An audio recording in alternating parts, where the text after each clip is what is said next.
기본법 개정안입니다. 좀 어려워하시는 분들이 계시는 것 같아서 좀 쉽게 설명을 하려고 최대한 노력을 좀 해보겠습니다. 이 개정안이 과연 동성 결혼과 무슨 상관이 있는가 이런 질문을 하실 수가 있는데요. 또 이제 이것을 발의한 국회의원들에게 이의 제기를 하면 일부는 이거는 동성혼과는 전혀 관계가 없다라는 대답을 하기도 합니다. 우리가 정확히 분별을 해야 되고 속임을 당하면 안 될 것입니다. 그래서 제가 가급적 쉽게 좀 설명을 드리려고 하는데요. 화면에 보시는 그림을 보시면 가족관계 증명서입니다. 여러분들 연말정산 이제 최근에 하실 때 이런 거 띄워서 내신 분도 계시고 많이 보셨을 겁니다. 옛날에는 호적이라는 거를 저희가 이제 가지고 있었지만은 그 호적이 이제 가족관계 등록부로 바뀌었지요. 제가 어렸을 때만 하더라도 이런 기억이 납니다. 좀 제가 심한 잘못을 하거나 부모님 속을 썩이면 부모님이 너 호적에서 파버리겠다 이런 이제 약간 좀 말을 하신 적도 기억이 나는데요. 호적이라는 거는 우리에게 굉장한 의미가 있었습니다. 이것은 가족이라는 것을 올린다, 내린다 이런 의미가 있는 것이죠. 물론 지금은 가족관계 등록부로 바뀌었습니다. 그런데 이 가족관계 증명서를 보시면은 이 그림을 보시면 부모가 있죠. 엄마 아빠가 있습니다. 그리고 여기 지금 자녀로 아들인 홍자녀라고 이제 이름이 예시가 되어 있는데 아들이 있습니다. 근데 아들이 만약에 결혼을 하게 되면은 혼인 신고를 하고 그 아들의 배우자가 이제 혼인 신고를 하게 되면 가족관계 증명서에 배우자로 올라오게 되죠. 그럼 이게 사진에 보시는 것처럼 이렇게 나오게 된다는 겁니다. 근데 앞으로 어떤 일이 발생할 수 있느냐라고 하면은 여기 이 배우자라는 칸에 아들의 남자친구 내지는 남자 동거인이 들어올 수가 있다는 겁니다. 근데 바로 배우자로 들어오기는 어렵겠죠. 지금 현재 현행법에서는 동성 결혼이 합법화되지 않기 때문에 어려운데 그러니까 그 중간 단계로서 예를 들어 동반자라고 이제 등록부에 기재가 될 수도 있다는 것입니다. 또는 결혼하지 않고 동거하는 커플인 경우에도 아들의 여자친구인데 우리는 결혼하기 싫습니다. 그래서 혼인신고를 안 하고 있는 경우에도 혼인은 안 했지만 예를 들어 동반자라는 이름으로 가족관계 증명서에 올라갈 수도 있다. 앞으로 그런 일이 생길 수도 있다는 것을 말씀을 좀 드리고 싶습니다. 그래서 결국은 동성 파트너, 즉 남자 며느리와 여자 사이가 한 가족이 되게 하는 일들이 이제 생길 수 있을 것이다. 라는 걸 말씀을 드리겠고요. 그것의 근거가 이 개정안이 될 수 있을 것입니다. 여기서 끝이냐? 끝이 아닙니다. 그 다음 단계가 되면은 이제 혼인증명서가 동성 커플에게 발급이 될 수 있을 것입니다. 조금 더 설명을 드리면요. 앞에서 우리 두 분 교수님께서 너무 전문적으로 자세히 잘 설명을 해주셨는데요. 그림으로 좀 설명드리면 지금 현행법에는 법적인 가족이 지금 교수님들이 설명해 주신 것처럼 혼인, 혈연, 입양 이렇게 세 개입니다. 그러니까 남자 며느리나 여자 사이가 법적인 가족이 될 수 없다는 거죠. 물론 둘이 너무 좋아해서 결혼식까지 하고 같이 살 수는 있습니다. 지금도 그렇게 하는 분들이 계시죠. 그러나 법적인 가족은 지금은 될 수가 없습니다. 왜냐하면 우리 현행법에 따라서 가족은 양성평등한 가족, 즉 남녀가 결합한 혼인을 근본으로 하고 있기 때문에 동성 파트너는 배우자가 될 수가 없고요. 남자, 며느리, 여자 사이는 법적인 가족이 될 수가 없는 것이 현재 법입니다. 그런데 정춘숙, 남인숙 두 분이 만드신 건강가정기본법 개정안이 만약에 통과된 된다고 하면은 오른쪽으로 화살표 방향을 보시면 이제 법적인 가족이 없어집니다. 그리고 양성평등한 가족에서 양성이 없어지고 그냥 평등한 가족이 되는 거죠. 그러면서 다양한 결합이 법적인 가족의 의미를 갖게 됩니다. 거기에는 원래 노란색 바깥에 있었던 분홍색 남자 며느리 여자 사이도 들어오게 되는 것이죠. 그러면 남자 며느리 여자 사이도 가족이 될 수 있는 근거가 된다라고 말씀을 드릴 수 있겠습니다. 이 두 분은 이 법안을 발의하면서 우리 사회의 다양한 가족들을 지원하기 위해서 개정이 필요하다라는 제안 이유를 설명을 하고 있습니다만은 좀 의문입니다. 왜냐하면 제가 좀 찾아보니까 우리나라에 이미 다양한 가족을 지원하는 현행 법령이 엄청 많이 있습니다. 예를 들어서 한부모 가족지원법, 다문화 가족지원법이 있고요. 또 이제 한부모 가족 같은 경우 양육비 문제가 생길 수 있으니까 양육비 이행 확보 및 지원에 관한 법률이 있습니다. 긴급복지지원법도 있고 또 학교 밖 청소년 지원에 관한 법률들도 있습니다. 또 독거노인들, 혼자 사시는 노인분들 위한 노인복지법, 노양장기요양법도 있고요. 또 장애인 가족을 위한 장애인 복지법, 발달 장애인 권리 보장 및 지원에 관한 법률, 장애인 아동복지지원법, 아동복지지원법 많은 법률이 있습니다. 조례도 많습니다. 제가 찾아보니까 한부모 가족 지원 조례도 있고 다문화 가족 지원 조례도 있고 장애인 가족 지원 조례도 있고 또 이주민 지원 조례도 있습니다. 독거노인 지원에 관한 조례, 노인 복지 증진에 관한 조례, 홀로 사는 노인 고독사 예방 및 지원 조례까지도 이미 수없이 많이 만들어져 있습니다. 그러니 이렇게 다양한 가족을 지원하는 법령이 충분히 있는데 굳이 왜 건강가정기본법을 개정해서 이것을 지원을 확대할 필요가 있을까? 그렇지는 않은 것 같습니다. 그렇다면 어떤 목적이 있는 것인가 생각을 해보게 되는데요. 자, 서구의 사례를 보면은 동성혼을 합법화한 많은 국가들이 바로 동성혼을 합법화하지 않았습니다. 왜냐? 입법 저항이 있기 때문이죠. 결혼이 어떻게 남자끼리 여자끼리 하는 거냐? 국민들이 저항을 하기 때문에 입법 저항을 최소화시키는 전략을 채택해서 동성혼 합법화 전에 예를 들어 동성 시민 동반자 제도 또는 동성 결합 제도라는 것을 도입을 한 것입니다. 지금 오른쪽 표에 보시면은 이제까지 동성혼을 합법한 전 세계 국가가 29개 국가인데요. 단 하나의 예외도 없이 동성혼을 합법한 모든 국가는 합법화 이전에 동성 시민 동반자 제도 또는 동성 시민 결합 제도를 도입을 했습니다. 그리고 수년 내에 동성혼이 합법화되는 수순을 거쳤습니다. 그러니까 처음에는 이건 결혼이 아닙니다. 혼인 아니에요. 이렇게 안심을 시키면서 들어오는데 이제 차별금지법 만들어지고 몇 년 지나면 동성혼이 합법화된다는 그러한 수순을 거친다는 것을 우리가 분명히 인식을 해야 될 것입니다. 영국의 예를 들어 설명을 해드리겠습니다. 영국 같은 경우에는 2004년도에 여기 지금 화면에는 생활동반자법이라고 나오는데 우리나라 공식 그 번역 명칭은 시민동반자법입니다. Civil Partnership Act라는 법을 만들었습니다. 이 법은 동성 커플에게 혼인과 거의 동일한 권리를 주는 법이었습니다. 그런데 혼인이란 말을 안 쓰고요. 예를 들어서 혼인신고 대신에 등록을 한다라고 했고 또 이혼 대신에 해소, 등록 해소라는 용어를 썼습니다. 그리고 이제 동반자, 파트너라는 용어를 썼죠. 그래서 그거를 등록을 할 수 있게 해줬습니다. 근데 실제 내용을 보면 혼인과 별 차이가 없습니다. 퇴소하는 절차를 보더라도 이혼과 거의 똑같습니다. 차이가 없다는 거죠. 그런데 이게 뭐 눈 가리고 아웅하고 손바닥으로 하늘을 가리는 것처럼 이건 혼인은 아니다. 안심하세요라고 했다는 거죠. 그리고 이 당시 공청회 자료집을 보면 영국 정부는 시민동반자법을 만든다고 해서 영국 정부는 동성 결혼을 합법화할 계획이 전혀 없습니다라고 국민들을 암시를 시켰습니다. 그런데 이후에 2006년도에 차별금지법인 평등법이 만들어지고 2010년도에 평등법이 전면 개정이 되고 나서 2013년도에 이 동성 결혼이 합법화가 하게 됩니다. 의회에서 이제 법을 통과시켰죠. 이 차별금지법, 평등법 전면 개정할 때도 공청회를 했는데 공청회 자료를 보니까 이제 시민단체나 종교계에서 이거 동성혼 합법화하는 거 아니냐라고 우려를 제기했습니다. 그때 영국 정부는 아닙니다. 평등법은 동성 결혼과 무관합니다라고 답변을 했다는 거죠. 그 말을 다 믿었는데 몇 년 지나니까 동성 결혼이 합법화됐습니다. 여기서 끝난 게 아니라 13년도에 이제 동성혼이 합법화되고 나서 19년도에 이 생활동반자법이 개정이 되게 됩니다. 왜 개정이 됐느냐?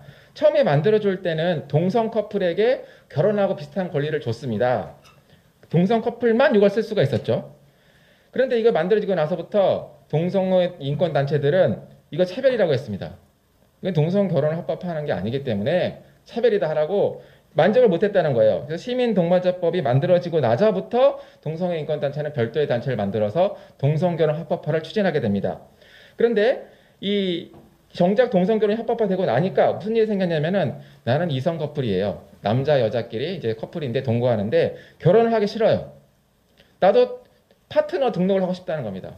그래서 소송을 제기했습니다. 그래서 영국 대법원에서 승소했습니다. 이성 커플에게도 파트너 등록을 안 해주는 거는 차별이다. 그래서 결국 법이 개정돼서 이성 커플도 결혼 안 하고 파트너 등록을 하게 된 겁니다. 그러니까 이제 결혼할 필요가 없어진 거죠. 영국의 많은 청년들은 비혼 동거하는 이성 커플들이 결혼하기 싫다. 우리는 그냥 파트너로 살겠다라고 해서 혼인 가족 제도가 무너지게 된 것입니다. 또 한 가지 말씀을 드리면 이 개정안이 이론적 근거가 된 것이 욕 야카르타 원칙이라는 것이 있습니다. 시간 관계상 다 설명을 드릴 수는 없겠습니다만은 이 통성적 지향과 젠더 정체성 관련 국제인권법 적용의 원칙이라는 욕 야카르타 원칙이라는 게 있습니다. 이게 동성애 정당화 이론인데요. 이게 바로 이 개정안에 반영이 되어 있습니다. 이 욕 야카르타 원칙을 보면은 24원칙에 보면은 성적 지향, 젠더 정체성에 상관없이 가족을 형성할 권리를 보장하라라고 하고 있습니다. 그러니까 동성애든 트랜스젠더리즘이든 다양한 가족을 형성할 수 있는 권리를 국가가 보장해줘야 된다 이렇게 지금 하고 있고요. 또 다양한 가족 형태를 차별하면 안 된다라고 되어 있습니다. 동성 결혼이나 동성 시민자 동반 관계를 인정해줄 때는 이성 간의 결혼과 동일하게 권리를 주어야 된다 이렇게 되어 있고요. 뿐만이 아닙니다. 레즈비언이나 게이 커플 같은 경우에는 출산을 할 수가 없지 않습니까? 그런데도 이제 비혼 보조 생식술, 즉 이제 정자기증이나 인공수정 또는 대리모를 통한 출산도 허용을 해야 된다라고 되어 있습니다. 또 동성 커플도 입양을 하도록 해야 된다라고 하고 있고요. 트랜스젠더 같은 경우에는 이제 여성에서 남성으로 성을 전환할 때 성전환 수술을 안 해도 됩니다. 즉 생식 능력을 유지한 채 성별을 바꾸게 해야 된다는 겁니다. 그러면은 여성인데 본인이 남성으로 성별을 바꾸면서도 자궁이나 기타 생식기를 유지한 채 남성으로 성별을 바꾸고 나서 정자기증과 인공수정을 통해서 아이를 출산할 수 있게 됩니다. 그러면은 법적인 성별은 남성인데 자녀의 출생기록부에는 엄마로 기재가 되는 것이죠. 그래서 지금 영국에서는 소송을 하고 있는데 이런 거를 하라라고 한 것이 욕 야카르타 원칙인데 우리 지금 그 두 분이 발의하신 건강기준법 개정안에는 이 내용이 충실하게 반영이 돼서 물론 동성애라는 말은 없습니다. 또 트랜스젠더리즘이라는 말은 없지만 다양한 가족 형태를 차별을 하면 안 된다라는 것은 결국은 욕 야카르타 원칙을 법제하는 법안이다라고 평가를 해볼 수 있겠습니다. 자, 그래서 제가 지금 말씀드린 걸 요약을 드리면은 이 개정안은 결국 동성합법화에 초석이 될 것인데 사실상으로 동성 시민 동반자 결합을 제도화하는 거다라고 말씀을 드릴 수 있겠습니다. 앞에서 교수님께서 잘 설명해 주신 것처럼 가정 용어 삭제하고 양성평등을 양성평등에서 양성을 삭제하고 또 이후에 가족관계 등록법을 저는 개정될 가능성이 굉장히 크다라고 봅니다. 요걸 일단 만들어 놓고 나서 후속 입법으로 해서 뭐 가족 그 관계 등록에 관한 법률을 바꾸면 동반자를 하던 뭘 하던 등록할 수 있는 이 방법이 마련될 가능성이 굉장히 크다 이렇게 생각이 들고요. 그 다음에 건강가정의 용어를 다 삭제한 것, 또 가족 형태 차별 금지한 것도 결국은 이런 LGBT 가족을 만드는 거다라고 말씀드릴 수 있겠습니다. 그리고 제가 이걸 보다 보니까 이 건강가족기본법 개정안뿐만 아니라 이 정충석 의원님은 가족관계 등록법 개정안도 발의했습니다. 그리고 민법 개정안도 발의했고요. 또 남인순 의원은 가족관계 등록법 개정안도 발의했습니다. 제가 이걸 찾아보니까 이분들이 말씀하시는 다양한 가족 형태가 이런 거다라는 거를 추정을 좀 더 선명히 명확하게 드러났습니다. 조금 말씀을 드리면은 정충석 의원은 이 가족관계 등록법 개정안에서 뭐 이 건강가족 기본 개정안하고 거의 뭐 몇 달 차이 안 나게 발의를 했는데요. 혼인 중 또는 혼인 외의 출생자 구별을 삭제했습니다. 그러니까 출생 신고를 할 때는 이게 혼인 관계에서 출생한지 아니면 혼인 외 결혼 안 한 사람이 아이를 낳은 건지를 출생 신고할 때 구별을 해야 되는데 그걸 하게 되어 있습니다. 그거를 삭제했습니다. 왜 삭제했습니까요? 결국 동성 커플이 출산하는 경우 또는 결혼 안 하고 최근에 뭐 그런 일이 있었습니다. 결혼 안 한 분이 여성분이 정자 기증을 받아서 또는 정자은행을 통해서 인공수정을 출산한 경우 그런 경우도 다 이제 구별을 하지 말자는 거죠. 그러한 것이 다양한 가족 형태라는 것을 이분들이 지금 상정을 하고 있는 겁니다. 또 남인순 의원한 가족관계 등록법 개정안을 보면은 혼인 외의 자의 출생 신고를 할 때는 지금 현행법은 뭐만 할 수 있게 되어 있습니다. 결혼 안 한 분이 아이를 낳았을 때는 이게 아빠가 누군지를 알기 어려우니까 현행법은 이제 엄마가 혼인 신고를 하라는 거죠. 근데 이거를 삭제하고 혼인 안 한 사람이 아이를 낳아도 출생 신고는 모나 엄마나 아빠 둘 중에 하나가 하면 된다라고 지금 바꾸고 있습니다. 이게 과연 왜 이렇게 바꾸는 건가 생각을 해보니까 예를 들어 지금 게이 커플 같은 경우에는 남자 둘이기 때문에 아이를 낳을 수가 없죠. 아이를 낳을 수 있는 유일한 방법은 대리모 출산입니다. 지금 뭐 미국에서는 10년 전부터 대리모가 성업입니다. 캘리포니아 대리모 합법화돼 있죠. 근데 게이 커플이 대리모로 출산을 하면은 대리모는 대리모 계약에 의해서 아이를 낳기 때문에 대리모가 출생 신고를 할 가능성은 없습니다. 그럼 결국은 게이 커플이 해야 되는데, 그래서 이런 경우들을 보장해주기 위해서 이렇게 법을 바꾸는 게 아닌가, 이런 생각을 제가 좀 해보게 됐습니다. 대리모 계약 자체는 우리나라에서는 허용되고 있지 않습니다. 그러나 이런 법안들이 통과가 되고 나면은 이런 것들이 너무 만연되고 조장되고 옹호되면은 결국 합법화를 유도하게 될 것이다 라고 말씀을 드릴 수 있겠습니다. 한 가지만 더 말씀드리면, 정충석 의원은 민법 개정안에서 아까 우리 강봉숙 교수님이 잘 말씀해 주신 것처럼 현행 그 민법에 보면은 781조에 부의 성과 본을 따른다. 그러니까 아이를 낳으면 이 자녀는 엄마 아빠 중에서 아빠의 성과 본을 따른다라고 지금 현행법에 돼 있고요. 민법에요. 그것이 이제 그 남녀의 양성으로 이루어진 가족을 전제로 하고 있다라고 강 교수님 설명해 주셨는데요. 이거를 지금 바꾸고 있습니다. 그래서 이 정충석 의원 민법 개정안은 이 자녀의 성과 본은 부 또는 모의 성과 둘 중에서 부모의 협의로 정한다. 이렇게 지금 바꾸고 있습니다. 1항을 바꾸고 있고요. 또 심각한 거는 이 781조 3항에서 부 또는 모가 사망 등으로 소재를 알 수 없거나 협의할 수 없는 사정이 있는 때에는 일방이 단독으로 자녀의 성과 본을 정한다, 이렇게 되고 있습니다. 지금 현행법에서 아빠를 알 수 없을 때는 엄마의 성과 본을 따른다고 돼 있어요. 근데 아빠를 알 수 있지만 아빠의 성과 본을 따를 수 없을 때, 협의할 수 없을 때에는 일방에 정한다, 이렇게 바꾸고 있어요. 그럼 그런 경우가 과연 무엇일까라고 제가 생각을 해보니까, 레즈비언 커플이 자녀를 출산을 하려면 단독으로 못하죠. 정자 기증을 받아야 됩니다. 그리고 인권수정으로 낳아야 되죠. 근데 정자를 기증한 사람이 생물학적으로는 아빠지만 정자 기증자가 자신의 성과 본으로 따르게 할 가능성은 없습니다. 대부분 그걸 안 하는 조건으로 정자 기증을 하겠죠. 그러면은 그 경우에 이제 레즈비언 커플이 엄마의 성과 본으로, 자기의 성과 본으로 하려면 현행법으로 안 되니까 그걸 바꿔주는 거죠. 또 미혼 여성이 유부남과 상간을 해서 자녀를 출산할 수 있습니다. 지금 뭐 간통죄는 지금 폐지가 됐습니다만은, 그리고 자녀를 낳은 경우에 유부남이 본인의 성과 본으로 출생 신고를 하도록 할 가능성은 별로 없습니다.